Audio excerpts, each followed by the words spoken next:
Magandang araw, Tito Makoy. Magtatago po ako sa pangalang Camelo. Sa aming tanggapan, kami ang naging malapit na magkaibigan ni George. Katrabaho ko siya. Ngunit ang pagiging malapit na magkaibigan namin, ang pakiramdam ko talaga sa kanya ay hindi kaibigan o hindi yung parang kapatid. Iba, may damdamin at may romantikong pakiramdam. Sa bawat oras na nag-uusap kami, nagkikwentuhan, lalong umuusbong sa akin ang lihim na pagtingin ko sa kanya.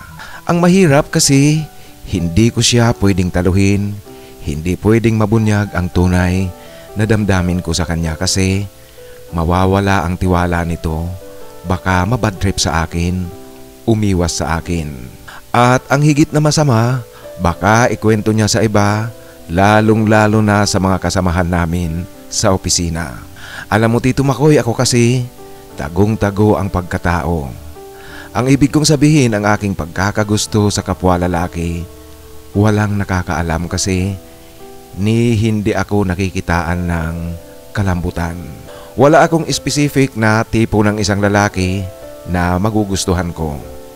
Basta meron siyang katangiang nakikita ko na gusto ko ang isang lalaki. Ngunit ang unang-una naman, aaminin ko po sa iyo, siyempre ang mukha. Dito ako unang na-attract. Siyempre Tito Makoy, ma-attract tayo doon sa may itsura. Ako kasi Tito Makoy, hindi sa pagbubuhat ng sariling bangko, guwapo rin ako. Itong si George, may mga katangian siyang gustong-gusto ko talaga. Ngunit ang problema, kaibigan ko siya, katrabaho, mahirap na mahirap ang sitwasyon. Pareho kami ni George, mga binata pa, may syuta siya, ako wala. Sa aming pagkikwentuhan, malagkit ang tingin ko palagi sa kanya, ngunit hindi naman siya nagtataka o nag-iisip ng kung anong mali siya kasi nag-uusap nga kami.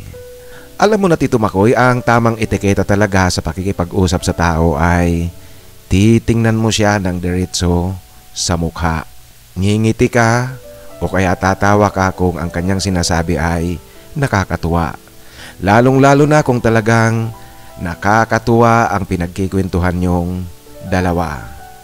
Kaya naman ang mga tingin kong iyan kay George, lingid sa kanya na merong ibang kahulugan.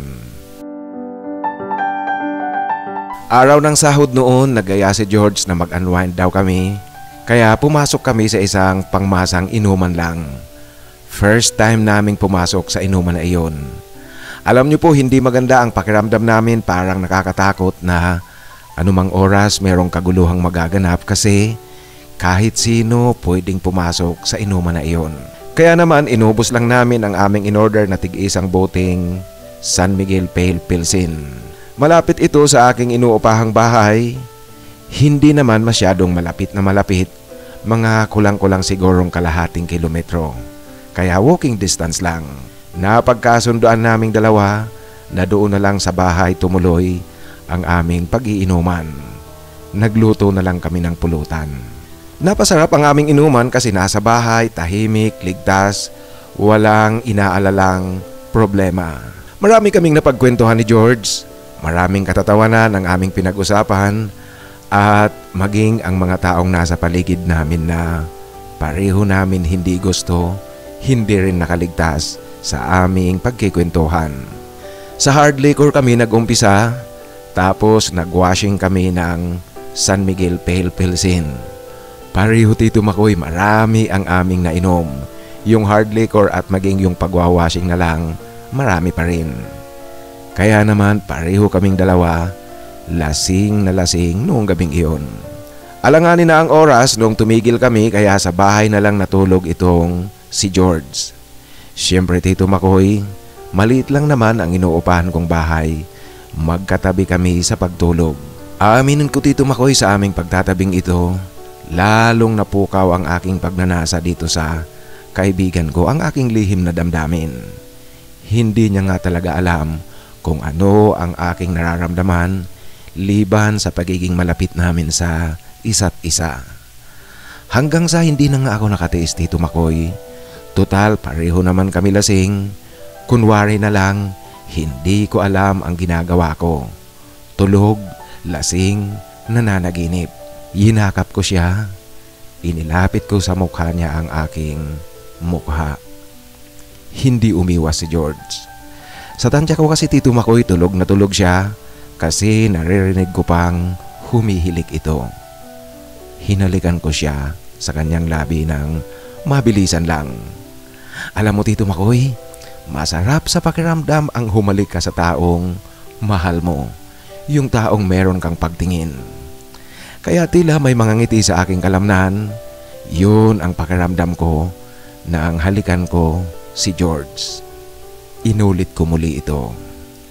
Yung pangalawang bigla ang halik kong iyon, hindi ko na inulit pa Tito Makoy. Hindi ko na sinundan pa kasi baka magising na siya, magalit. Natatakot talaga ako. Ngunit ilang sandali, makalipas ang huling halik ko kay George, si George na mismo ang humalik. Alam mo Tito Makoy, bigla akong nabuhayan. Kaya naman hindi na ako nag-alangan pa, ginantihan ko siya. Hanggang sa uminit kaming dalawa, sa hindi inaasahang pangyayari, natuloy-tuloy kaming dalawa ni George. Mainit ang tagpong naganap sa amin. Isang romantikong tagpo, pribadong bagay. Buong-buong nagawa namin ito mula sa umpisa hanggang sa katapusan. Kinabukasan, nauna akong nagising. Alam mo Tito Makoy, ngayong paggising ko, ngayon ako nakakaramdam ng takot. Nagsisisi ako kung bakit hindi ko nakontrol kagabi ang aking sarili. Natatakot ako na baka hindi gising si George kagabi habang ginagawa namin ang pribadong bagay. Alam mo kasi Tito Makoy, kung meron tayong tinatawag na mga sleepwalkers, meron ding sleepworkers. Yung mga tao na gumagawa ng isang bagay habang tulog sila, hindi nila alam dahil nga tulog sila. Subalit kinalaunan, ito ay naaalala rin nila ang naganap. Ito na ngayon Tito Makoy ang bumabagabag sa aking isipan. Paano ako magpapaliwanag? Anong sasabihin ko pag nagalit itong si George sa nangyari sa amin? Lumabas ako ng silid, naupo sa sala, nagsindi ng yosi habang umiinom ako ng kape. Mga ilang sandali pa ay nagising na rin si George. Lumabas na ito sa silid.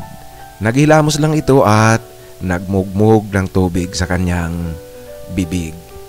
Kape ka George. Ito ang wika ko sa kanya. Alam mo Tito Makoy, hindi siya nagsalita. Umiling lang ito. Tapos ay nagpaalam na sa akin. Hindi siya nagsasalita. Tanging ang pagpapaalam niya lang sa akin ang kanyang binigkas. Sige, aalis na ako. Yan lang Tito Makoy ang narinig ko sa kanya mula pagbangon hanggang sa kanyang pag-alis sa bahay. Dahil doon, malaki talaga ang aking takot. Baka galit siya, naalala niya ang nangyari sa amin. Baka isipin niya, pinagsamantalahan ko siya sa pagkakataong iyon na lasing siya at tulog. Alam mo Tito Makoy, maghapon na ito ang iniisip ko. Nagsisisi, natatakot at nahihiya kay George. Lagi kasing nasa isip ko na baka galit siya, ngunit hindi niya lang magawang kumprontahin ako o kaya awayin ako dahil sa nangyari. At ang higit nga sa lahat na aking kinatatakutan ay hindi niya nga ako inaway, ngunit magkwento ito sa opisina namin tungkol sa nangyari. Maraming makakaalam. Mabubunyag ang tinatago ko Tito Makoy. Ayokong mabunyag ang aking lihim na pagkatao. Ayokong mapahiya sa mga kaopisina namin. Yung naganap na iyon ang naging dahilan kaya hindi ako pumasok noong araw ng Lunes. At nung Lunes na yun Tito Makoy, patuloy akong nag-iisip kung ano ba talaga ang gagawin ko hanggang sa naisipan kong magtuloy-tuloy ng hindi pumasok sa trabaho. Ang ginawa ko na lang Tito Makoy, nag-email ako ng aking resignation sa opisina. Sa aking pag-email ng resignation letter, nag-reply ang aming department head. Hinihingi nito sa akin na pumunta ako sa opisina para formal na ipasa ko ang mga dokumentong hawak ko. At yung mga hindi ko pa natatapos, kinakailangang kung maaari tapusin ko muna. Ngunit Tito Makoy, ayoko na talagang magpakita sa kanila. Kaya nagsinungaling lang ako na nasa Manila ako, hindi ako makakauwi.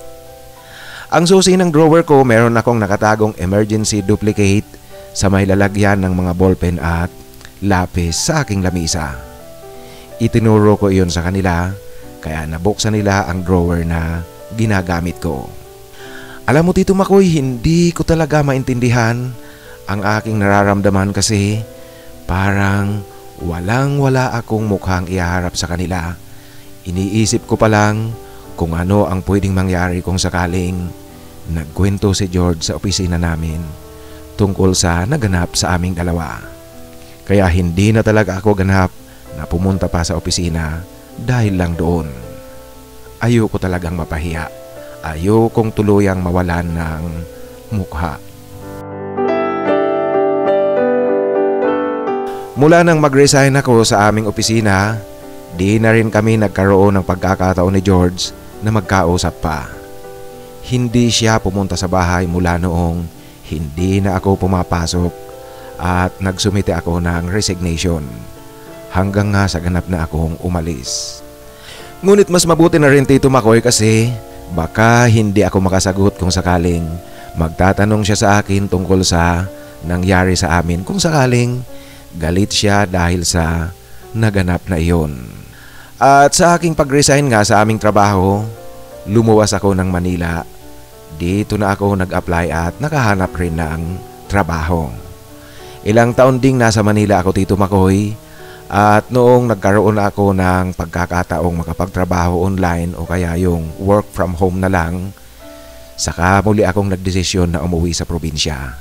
Sa lungsod pa rin kung saan ako nakatira, hindi sa bayan namin. Kasi nga work from home na ang aking trabaho, kinakailangan kong merong magandang signal ng internet. Bumalik muli ako sa dati kong landlord, yung may-ari ng inuupahan ko noon, para magtanong kung meron pa siyang bakanting papaupahan. Swerte naman at yung dating inuupahan ko noon, meron pang nakatira, ngunit ayon sa may-ari, 2 buwan na lang ang ipananatili nito at aalis na rin. Kaya naman Tito Makoy, hinintay ko na lang na umalis ang nakatira doon sa dati kong inuupahan. Ito muli ang aking tinitirhan hanggang sa ngayon. At pakalipas din ng ilang taon mula nang mag-resign ako sa dating trabaho kung saan kasama ko si George, aksidente Tito Makoy na nagkita kami sa sentro ng lungsod.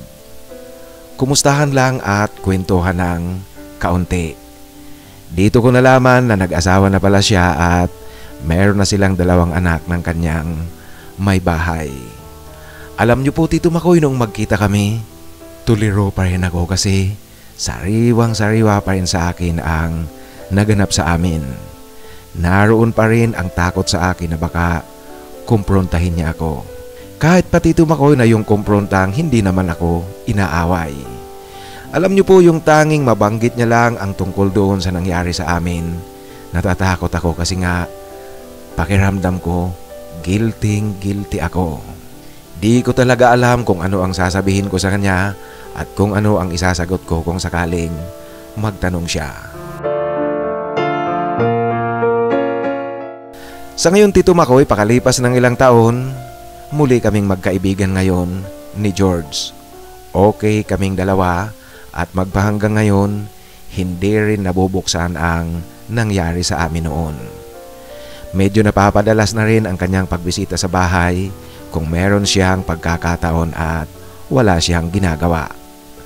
Siguro nga Tito Makoy dahil sa magkaibigan talaga kami, kaya napapadalas na naman ang kanyang pagpunta sa bahay. Ngunit sa panig ko na naman, merong problema muli Tito Makoy.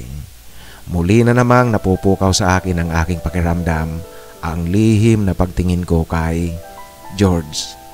Ang nakakainis din kasi Tito Makoy, kung bakit kasi kay George ako merong pakiramdam ng ganito. Bakit kay George pa ako nagkaroon ng romantikong pagtingin? Gayong alam kong hindi ito pwede, hindi pwede na maging kaming dalawa at hindi pwedeng maging katalo ko siya.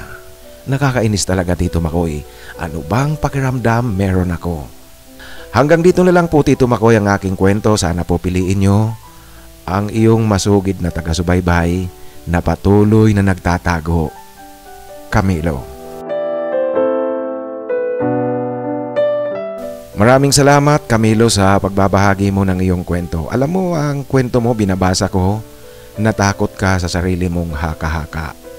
Ganoon pa man hindi rin kita masisisi kasi nga talagang natatakot kang mabunyag ang sikreto mo.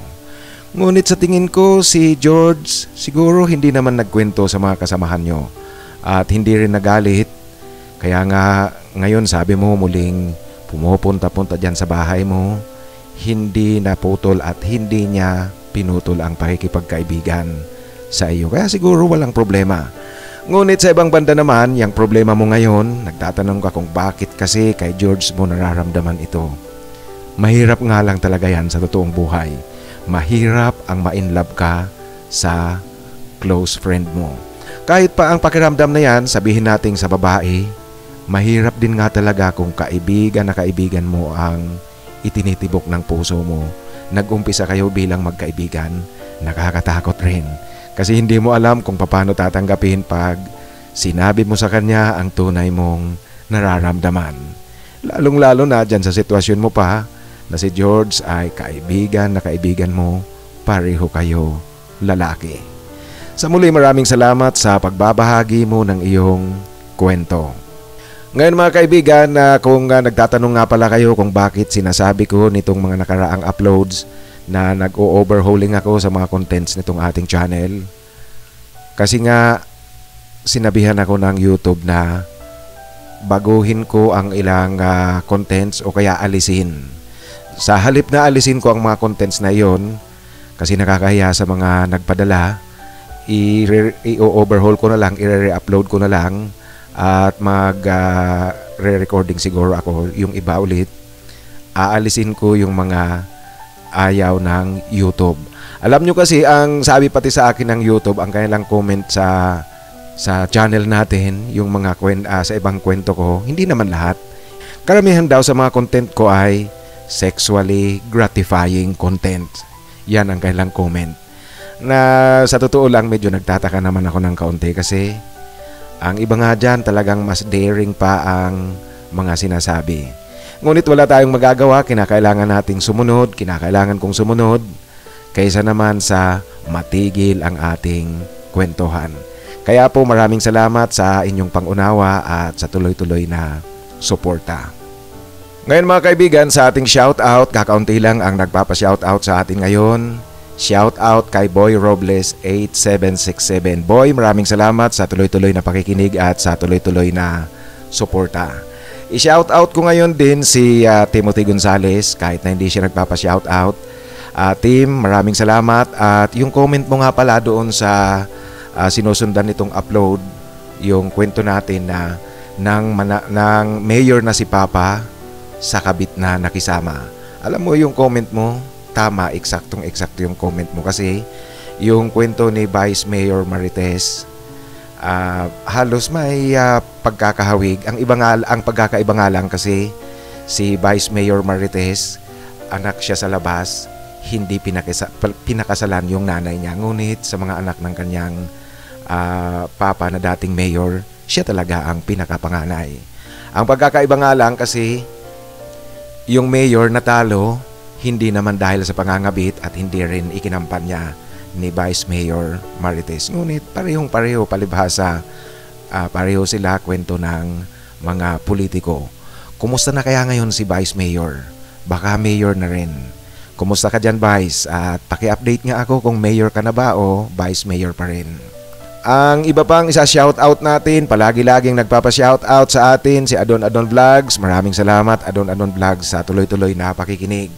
At sa ating mga hinahanapan ng forever, Alvin Kalalang, shout out sa iyo. Dominador Patawaran, Paulo Laison, Faustino Fabro, Jason Hanson, Robert Mirapuente, si Alfred TV 888, John M7V at si John Inglaterra. Ayan mga kaibigan, ang siyam po na aking binasa na mga pangalan, naghahanap sila ng forever. Gusto nyong makipagkaibigan, pwede nyo silang kontakin. At sa inyong lahat mga kaibigan na mga nakikinig kasama ko dito sa ating channel, sa inyong lahat po ang aking taos-pusong pasasalamat. Sa mga gustong magpa-shoutout, pakisulat po sa pinakahuling upload. At sa mga gusto namang magbahagi ng kanilang kwento, ipadala lang sa aking email titomarcos@yahoo.com at titomarcos@gmail.com. Maraming salamat po sa inyong lahat.